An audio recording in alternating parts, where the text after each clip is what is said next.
Hello, my name is Tejran Pettinger from Economics Help, and today we're going to look at the benefits of economic growth.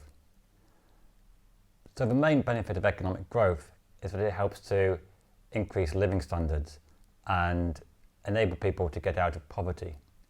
If we go back 100 years or so, across the Western world and developing world, we have great levels of poverty amongst the average worker. It was only really the top 10-20% who had a decent living standard. But economic growth, which enables higher output, higher incomes, has enabled many people to escape from poverty and enjoy a better standard of living. And in the past 20 or 30 years, a similar story has occurred in the developing world. Since 1960 or so, there's been rapid economic growth in places like Asia, Latin America, and to a lesser extent in Africa. But what this economic growth has done has enabled a huge reduction in absolute poverty. So countries like China, Vietnam, Korea, they've all seen strong economic growth, and the poorest have benefited from higher incomes.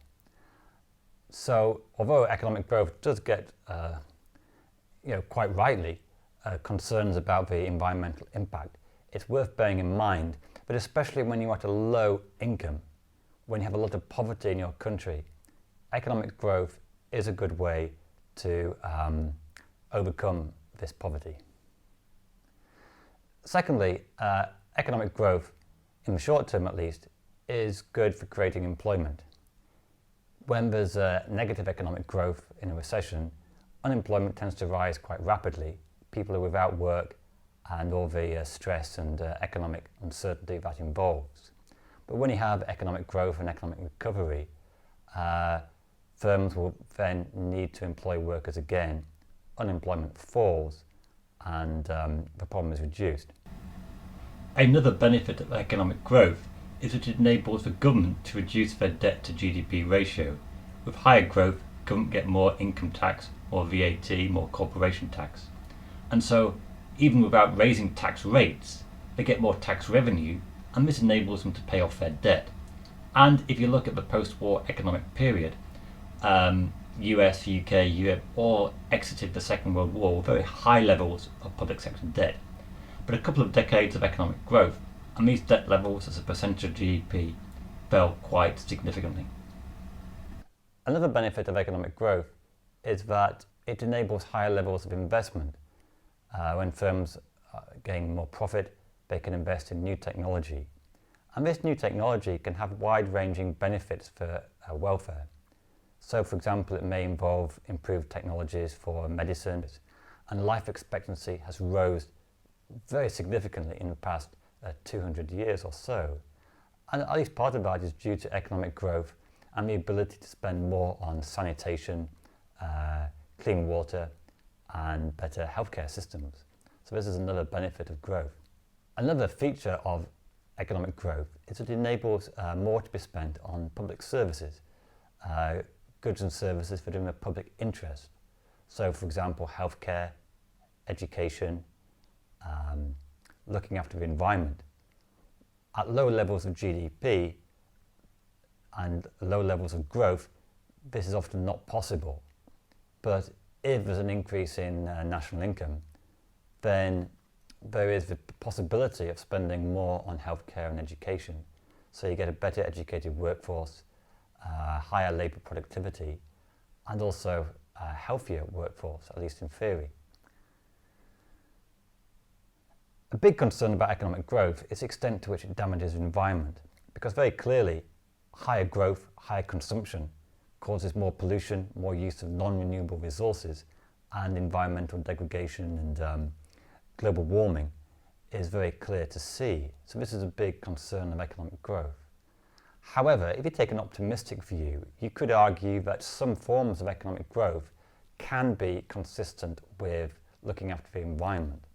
So, for example, if you have economic growth based on increased productivity and new technology, then this growth may enable us to shift from fossil fuels to, say, solar technology or wind technology. And so then we can have higher incomes, higher output, but at the same time, levels of pollution could fall quite dramatically. So there's actually something called the theory of the Kuznets curve. And this is an economist who, rather crudely, I have to say, suggested that at low levels of growth, the environment gets worse. But at a certain point of economic growth, the environment starts to improve. It's quite controversial, and it's not sure whether it's really true. But I think it is fair to say that it is possible, at least in theory, that economic growth could be consistent with looking after the environment, not making it worse. But you have to be very careful about the type of economic growth. Other benefits of economic growth include greater opportunities. So at low levels of economic development, you have many people working in agriculture, quite boring, repetitive jobs. And with economic growth, there is more spending on services. And in theory, we could have a greater diversity of jobs and opportunities for people. Also, another potential benefit of economic growth is that it could enable more leisure time. Back in the 1930s, John Maynard Keynes predicted a 16-hour week. He said that with economic growth and increased productivity, it should enable people to work less and have more leisure time. Now, I can understand where Keynes made this prediction. Unfortunately, it didn't really occur because people, for whatever reason, like working, or the choice of a more leisure time was not really possible. But it could well be a feature of the future economic growth. And with COVID giving people a new way of looking at life, many people might want to spend more time at home, less time working, less time commuting. So in theory, if there is economic growth and higher real GDP, then you can maintain your target income by working less. And it doesn't always occur because for whatever reason we're not always good at choosing to work less. But it is a possibility of economic growth. So this isn't a full explanation of whether growth is good or bad, because we could go into a lot more problems of growth. But to evaluate the benefits of growth, it's worth pointing out a few key things.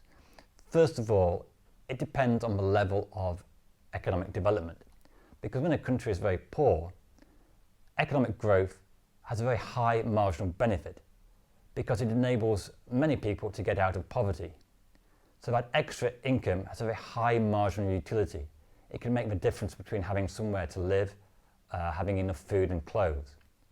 When you get to a developed world, the US, Europe, with very high levels of GDP, there's a lower marginal benefit to economic growth, because when you've got a salary of 30,000, an extra couple of thousand doesn't make a huge difference to your living standard. You already have enough food to eat, you already have enough accommodation. So the benefits of growth are much greater for the developing world than for the developed. Secondly, it depends very much on the type of economic growth. So some economic growth could be very damaging to living standards. For example,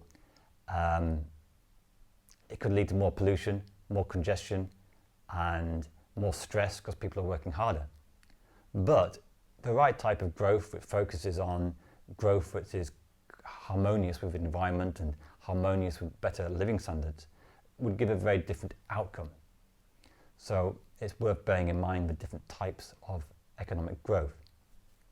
So although there's very good reasons to be concerned about economic growth and whether it's even necessary to always increase consumption and materialism, we shouldn't forget that economic growth has been very important for helping to overcome poverty, helping to reduce mortality rates and increase life expectancy. But of course, the critical thing is how we manage economic growth from here, especially in the developed world.